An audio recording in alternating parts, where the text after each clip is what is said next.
My name is Dina B. Velez, and I am 31 years old. They went to Iceland without me. I didn't hear it through a phone call or a family group chat or some excited plan shared over dinner. I found out the way I always seem to find out things in my family, after it's already happened, when the money has already moved, when the choice has already been made, when my role has already been decided for me. It started with a Facebook post. My cousin Becca, the kind of person who thinks hashtags are a personality, posted a picture of herself in a bright blue parka, standing on a glacier, throwing up a peace sign with one hand and holding a cup of overpriced Reykjavik coffee in the other. Her smile looked effortless, like she'd never had to question whether she belonged anywhere. The caption hit harder than it should have. Best family trip ever. Grateful for the one who made it happen. No tag. No mention. Just that sentence, sitting there like I was supposed to feel honored from a distance, like the money had floated down from the sky and paid for their cozy Airbnb and those geothermal spa selfies all by itself. Grateful for the one who made it happen. That one was me. $9,800. That's how much had been quietly drained from my account over 2 weeks, spread out in random charges, just small enough to look like noise if you weren't paying attention. $740 to Iceland Air, $1,320 to a guest house with a name that looked like a keyboard accident, $500 here, $2,100 there. At first I told myself it had to be a mistake, a glitch, something I could laugh about once it was fixed. Then the pattern showed up, and the pattern is what scared me, because patterns mean intention. I noticed it a few days before they left. I remember standing in my kitchen, phone in hand, the bank app open, my coffee going cold. I called Aunt Marlene because she was the one who always handled the planning, the one who always had a spreadsheet, the one who could talk her way through anything with a smile that made you doubt your own instincts. When I asked her about the charges, she acted completely bewildered. She swore she had no idea how my card could have been used. She said maybe I'd been hacked. Maybe it was identity theft. She sounded so convincing that I did what I always do. I believed her. I didn't push. I didn't accuse. I didn't want to fight. I've always had this weakness when it comes to family, like my body physically rejects confrontation even when my brain is screaming for it. I don't like conflict. They know that. They've known it for years. They've built entire little routines around it. I was still trying to figure out what to do when they left. Not just one or two of them. All of them. My parents, my 2 aunts, Uncle Joe, Becca, her younger sister, Kelsey, and even my little brother, 9 people. 9 people on a family trip I hadn't been invited to. I wasn't even told they were going. I found out in the most humiliating way possible when my boss forwarded me a vacation request I hadn't submitted. I work in payroll. I know how to track a charge. I know how to follow a digital footprint. They were just careless enough to think I wouldn't. Or worse, they were confident enough to think it wouldn't matter, even if I did. I stared at that vacation request and felt something shift. It wasn't anger yet. It was that slow, nauseating clarity that comes when you realize you've been the last one to know the truth about your own life. But the thing that flipped the switch wasn't the post. It wasn't even the vacation request. It was a text. Late that night, while I was still staring at my bank app, my phone buzzed. A message from Aunt Marlene. I knew instantly it wasn't meant for me, because it didn't have her usual sweet tone. It didn't have emojis. It didn't have that fake warmth she used when she wanted something. It said she's too desperate to say anything. That was it. No context. No apology. Just that sentence, like I was some pathetic little wallet with a face. Like I was predictable. Like my silence was guaranteed. Like I'd take being used and still show up smiling, because that's what I'd always done. Something in me went very quiet after that. Not calm. Not peace. More like a door closing. I stared at the words until the screen dimmed, then I tapped it awake and stared again, just to be sure I hadn't imagined it. She's too desperate to say anything. They were talking about me like I wasn't real, like I wasn't a person who would read it and feel her stomach drop. And maybe I had been that person. Maybe I had been desperate, not for their money, for their approval, for their love, for a seat at a table they kept moving just out of reach. So I did the one thing they clearly didn't expect. I called my bank. I reported every transaction I hadn't authorized. I filed a fraud report. I asked them to cancel and block anything that hadn't gone through yet. I had them flag my account, lock my card, heighten everything. Then I went further, because I wasn't just angry, I was awake. I had my bank reach out to Iceland Air and the guest house. I emailed the car rental company. I emailed the tour operators. I emailed the spa, the one I'd seen in their posts, the one I knew would be on their little list of must-do content. Anything with my name on it got canceled. Anything connected to my information got erased. I didn't cancel the flights. Those were the one thing they actually paid for themselves. Everything else, every cozy booking, every upgraded experience, every little luxury they'd quietly stapled to my identity, disappeared. By the time I finished, my hands weren't shaking anymore. That was the scariest part. I felt steady, like I'd finally stepped into a version of myself they didn't recognize. At 5:07 a.m. Iceland time, my phone buzzed violently on my nightstand. I was already awake. 22 missed calls. My dad called 7 times, Aunt Marlene called 5, Becca 4, my mom twice. The rest were unknown Iceland numbers, one of which I later realized was the guest house trying to confirm whether the cancellation was legitimate. Then came the message from my dad. How could you do this? Not what happened. Not are you okay. Not can we talk. Just that. All caps. Like I had ruined their vacation instead of stopping them from stealing almost 10 grand. I didn't reply. I turned off my phone, made myself some toast, and waited because I knew this wasn't over. Not even close.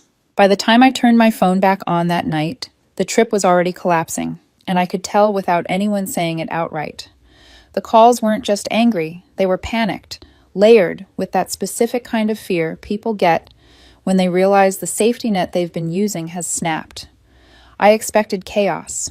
I expected screaming. I expected my mom's soft voice trying to sell me guilt like it was concern. What I didn't expect was how fast it all fell apart once the bank pushed one button. The first thing that broke was the guest house. It wasn't a hotel with a front desk and a manager you can charm. It was one of those self-check-in places where the entire stay is built on a lock code and an email confirmation. They'd gone out for the day, chasing waterfalls and black sand beaches, the kind of scenic things people like Becca post with captions about gratitude and healing. When they came back at around 4 in the afternoon local time, the door didn't open. Their code stopped working. Their luggage was inside, their little bags of duty-free perfume and souvenir sweaters locked behind a door that suddenly treated them like strangers. I didn't hear that from them directly. I heard it in pieces, like broken glass, a string of messages from an unknown Iceland number, a voicemail with my aunt's voice in the background, shrill and furious, yelling that this had to be a mistake. A screenshot my brother sent me later, no commentary, just proof of the guest house email, stating the booking had been canceled at the request of the account holder. Everything else followed. The SUV rental vanished. The tours were canceled. The spa turned them away at the gate. I pictured them standing there in swimsuits under gray skies, trying to argue their way into an experience they'd stolen, and for a second I felt something close to satisfaction. Then it passed, replaced by something colder. This wasn't petty. This was necessary. If I didn't stop it now, it would never stop. I didn't cancel their flights. That was the one thing they actually paid for themselves, probably because even they knew pushing that far would be too obvious. Everything else had my name on it. Everything else evaporated. At some point, Aunt Marlene received the bank email on my behalf. She didn't even bother lying anymore. She forwarded it to the family group chat and wrote, "Well, I guess she finally grew a spine." I wasn't in that chat, but my brother forwarded the screenshot to me privately. No message attached, just a silent delivery, like he wanted me to see what they were saying without forcing me to respond. They scrambled back to the States on emergency flights. I heard most of them came home early, cold and furious, and suddenly several thousand poorer than they'd expected to be. Becca and Kelsey stayed one extra night because they had content to finish, some influencer deal where they got a free meal in exchange for a post.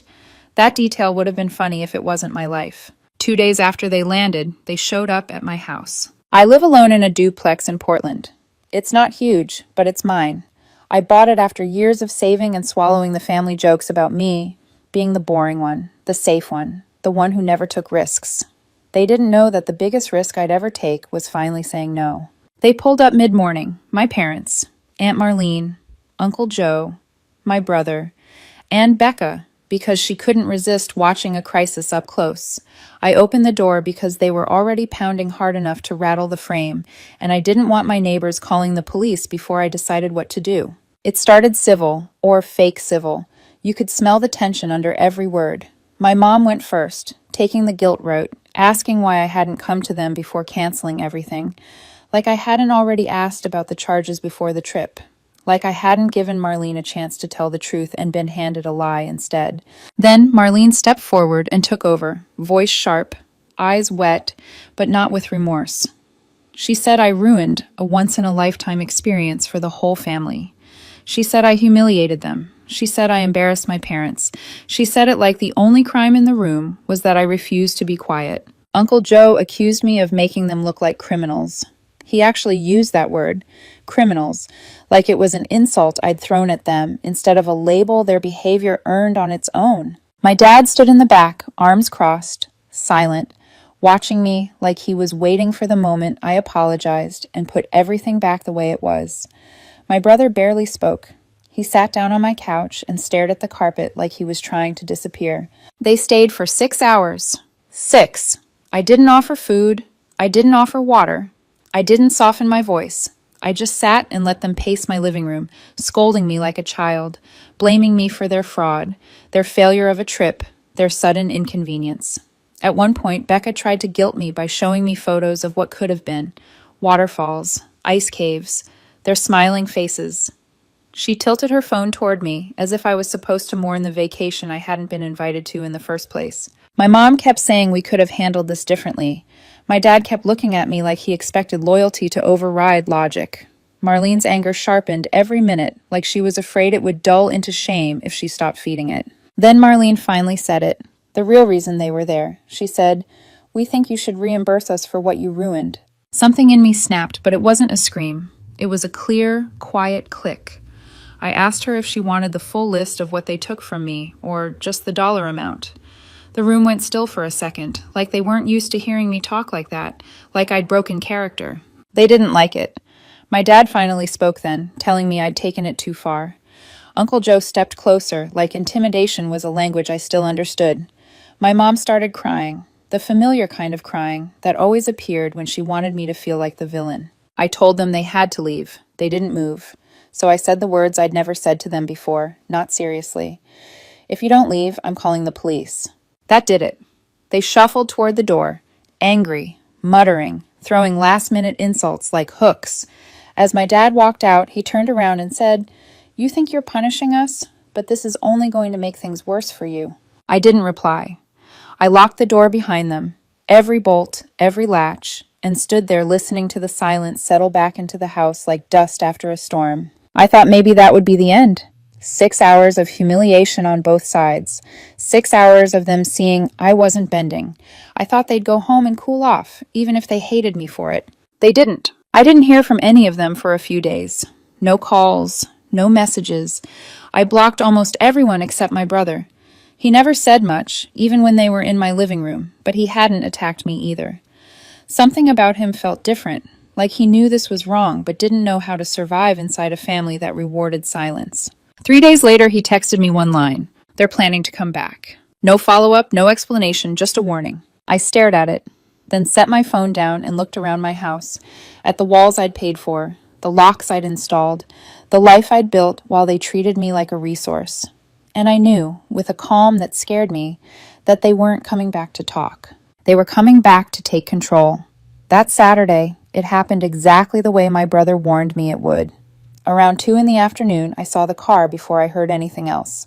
Uncle Joe's ugly white SUV rolled up and parked crooked at the corner, half blocking a fire hydrant, oil already leaking into my neighbor's driveway like it was marking territory.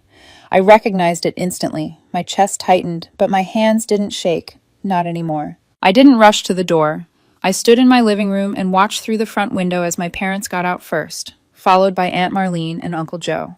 And this time, instead of Becca, Kelsey climbed out of the back seat, wearing denim shorts and a hoodie, arms crossed, like she'd been dragged into something she didn't want to witness but wasn't willing to stop. They rang the bell, once, then twice, then harder. I could hear my dad saying my name through the door, his voice casual, almost friendly, like this was a normal visit and not the second attempt to intimidate me into submission.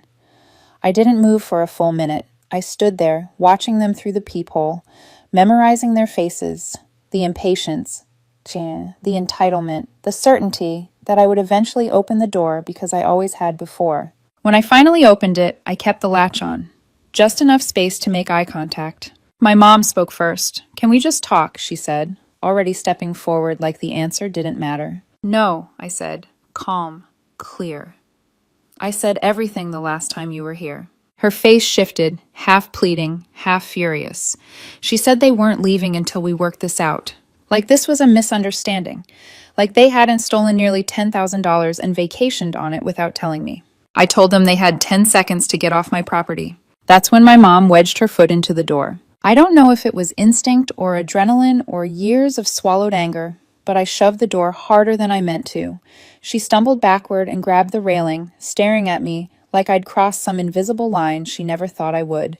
Uncle Joe stepped forward, chest puffed out, ready to say something threatening, but I already had my phone up, camera on, my finger hovering over the call button. "I recorded the last visit," I said. "You're trespassing, and this is the last time you're coming to my house without a court order." That stopped them. Not because they respected me, but because they understood consequences when they were spelled out slowly enough. They left angry, not sulking, furious. My dad lingered at the bottom of the porch, saying nothing, just staring up at me like he was daring me to flinch. Aunt Marlene shook her head the whole way to the car, muttering to herself, hands trembling like she was holding herself back. Kelsey slammed the door so hard it echoed down the street. Not one of them looked back. That night, I left all the lights on. Every room. I slept on the couch with my phone in my hand and my keys on the table, listening to every sound outside like it meant something. I didn't sleep much. The next morning, my car told me everything I needed to know. The driver's side mirror was shattered, hanging by a wire. A deep, narrow dent sat just above the front wheel, sharp and deliberate, like someone wanted to make sure I understood it wasn't an accident. This wasn't random vandalism. This was a message. I walked the block, asking neighbors if they'd seen anything. No one had. No doorbell cameras pointed the right way. No witnesses. Except mine. I pulled up the footage and felt my stomach drop. At 2:40 in the morning, their SUV rolled back onto the street. No masks, no hesitation. Uncle Joe walked up holding something that looked like a metal pipe. Kelsey hung back, laughing, her hands shoved into her hoodie sleeves. My mom stood by the car, watching, like she was on lookout duty. Less than 2 minutes. Then they were gone. I didn't call them. I didn't text. I didn't threaten. I saved the footage, backed it up in 3 places. Then I sat down and stared at the screen until the last trace of doubt drained out of me. This wasn't about hurt feelings anymore. It wasn't about a canceled trip or family drama. This was intimidation, control, punishment. And that was the moment I stopped hoping it would end quietly. Because if they thought that was the end of it, they were about to learn what it felt like when someone finally fought back, for real. I drove to the police station as soon as it opened. I didn't pace the decision or talk myself out of it the way I used to. I walked in with the footage queued up on my phone, timestamps clear as day, Uncle Joe in his ratty hoodie holding what looked like a tire iron, Kelsey hanging back and laughing, my mom standing by the SUV like a lookout. No masks, no attempt to hide, just confidence built on years of getting away with things because no one ever pushed back. The officer at the desk didn't say much while he watched. Halfway through the clip, his expression changed. Not shocked, just focused. When it ended, he looked up and asked one question. "Do you want to press charges?" "Yes," I said immediately. No hesitation. It wasn't about the mirror or the dent anymore. It wasn't even about the money. It was the way they kept showing up like they still owned a piece of me, like I owed them access, obedience, silence. They didn't arrest anyone that day. It doesn't work that fast. I knew that. What I didn't expect was what happened 2 days later. The footage got out. I still don't know how. I'd only given it to the officer, and I had it backed up on a USB at home. But suddenly, it was everywhere. A local subreddit posted it with a title that made my chest tighten and my jaw set at the same time. "Family from Hell destroys cousin's car after Iceland fraud." By noon, there were hundreds of comments. By evening, thousands. I hadn't posted it. I hadn't sent it to anyone. Someone else decided the truth didn't need my permission to travel. Maybe it came from the precinct. Maybe my brother sent it. I never asked, and no one ever told me. What I saw instead was the fallout. People started tagging Becca and Kelsey on Instagram. Someone dug up Aunt Marlene's Facebook and dropped the clip into the comments under her Iceland photos. Uncle Joe's home renovation business page lit up with one-star reviews, dozens of them, all asking the same question: is this how you handle disputes? Suddenly, they weren't just angry, they were humiliated. They came back again that night, but this time they didn't knock. I heard car doors slam and shouting from the yard. When I looked out the window, they were already screaming, not at the door, but into the open air, like they wanted the neighbors to hear. My mom yelled that I'd ruined her life. Aunt Marlene cried real tears, screaming that I'd turned them into internet monsters. My dad threatened to sue me. Uncle Joe shouted that the footage was doctored, that I'd set him up. I didn't open the door. I stood behind it and dialed 911, holding the phone up so they could hear the ring. Loud enough to cut through the shouting, loud enough to make them freeze, just long enough for the dispatcher to pick up.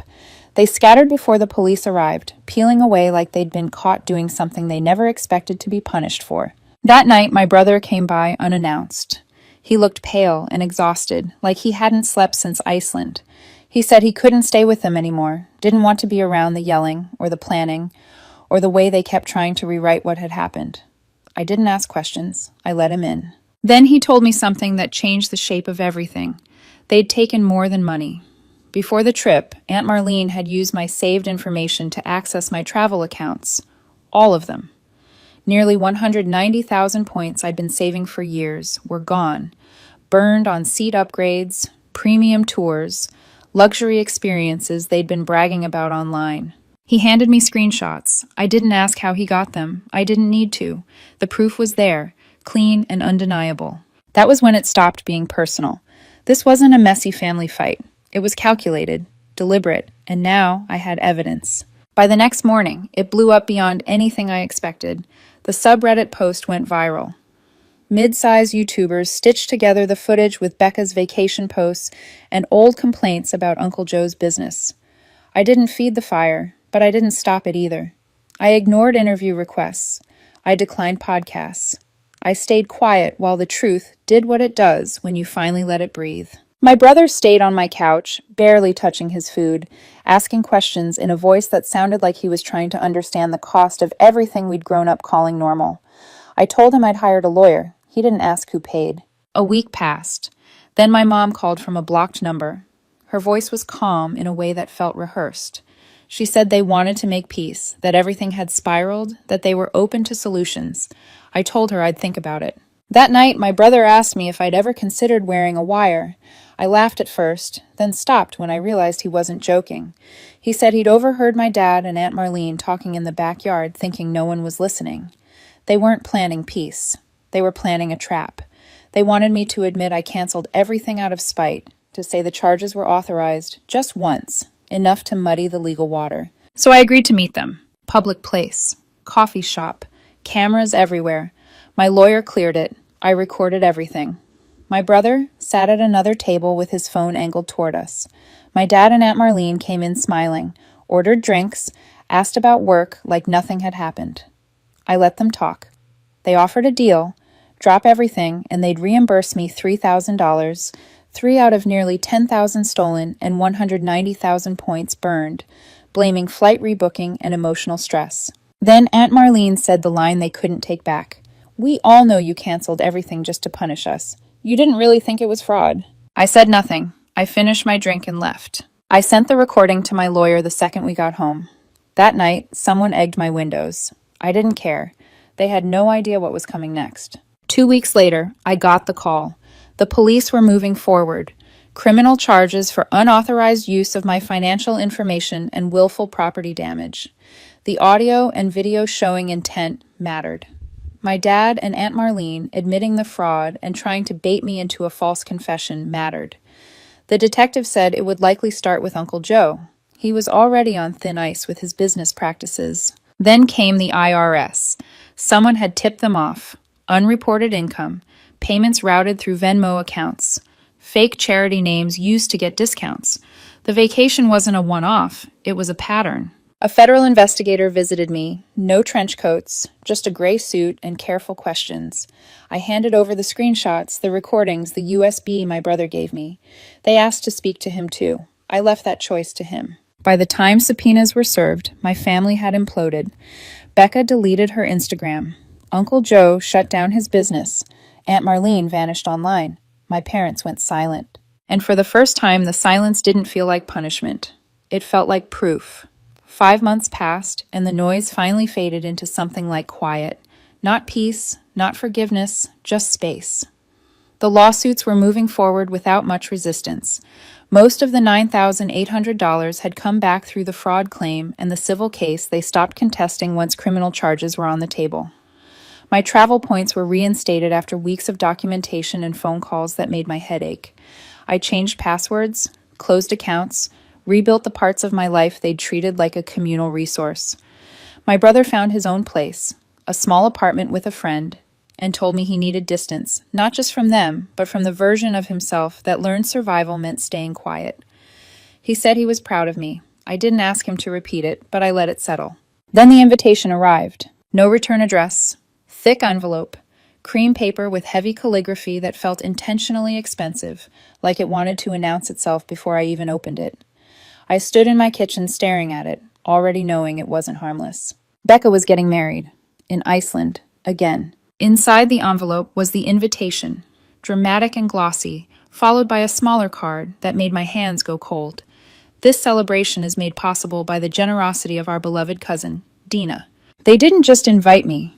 They credited me as the benefactor, the sponsor, the silent savior funding their comeback.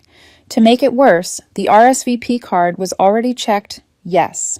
An airline voucher was clipped inside, like I'd been written back into their story without being asked, like consent was just another thing they felt entitled to. I hadn't given them $1. I hadn't spoken to any of them since the vandalism, since the police, since the subpoenas. And yet here it was, a whole new narrative where everything had been forgiven, forgotten, and quietly paid for by me. My brother got an invitation too, minus the sponsor line. He showed me his, and then mine, side by side, disbelief written all over his face. He told me they'd been telling people we'd made up, that Iceland had been a misunderstanding, that the internet had blown it out of proportion. According to Aunt Marlene, this wedding was about restoring peace. We sat there for a long time, the invitation between us like a dare. Then my brother said something that surprised me. He said he wanted to go. Not to celebrate, to end it. He pulled a small microphone and a tiny GoPro out of his bag, things he'd bought quietly, deliberately. He said he planned to sit through the ceremony, wait for Becca's inevitable thank you speech, the one where she'd publicly credit me for making her dream wedding possible, and then stand up and tell the truth. Calm, clear, undeniable, about the fraud, the stolen money, the travel points, the vandalism, the police reports, the lawsuits, all of it. Recorded, unedited. He said they thought this wedding would bury everything. Instead, it would expose it one last time in front of everyone they were trying so hard to impress. I didn't stop him. I didn't push him either. I just looked at him and realized something I hadn't felt in a long time. They didn't control the story anymore. Not mine, not his. I declined the RSVP. I shredded the airline voucher. And before he left, I told my brother one thing. Tell the truth. That's the only thing they never planned for. I didn't go to Iceland. I didn't watch a live stream. I went to work like it was any other day. I answered emails. I ate lunch at my desk. Around noon, my phone buzzed once. A single text from my brother. It's done. I didn't ask for details. I didn't need them. The fallout reached me anyway. Messages from distant relatives, awkward apologies, a few silences that finally felt permanent. Someone sent me a link to a video already copied and reposted more times than I could count. My brother stood during the reception, voice steady, hands not shaking, and told the truth without insults or drama. He even played a short audio clip, Aunt Marlene admitting they knew it wasn't authorized. The room didn't erupt. It didn't have to. You could see it in people's faces, the recalculation, the realization that they'd been applauding a lie. After that, everything moved quickly. The remaining cases settled. Uncle Joe's business never reopened. Aunt Marlene stopped answering calls. My parents didn't reach out again. No apology, no anger, just absence. And for the first time, that absence felt like relief instead of loss. I got most of my money back. I closed the files, I locked the doors. I stopped explaining myself. They went to Iceland without me. They tried to erase me, then rewrite me when it suited them. They thought I'd stay quiet. They were wrong. I didn't just cancel a vacation. I ended a system. And when I finally stepped out of my assigned role, the whole thing collapsed on its own.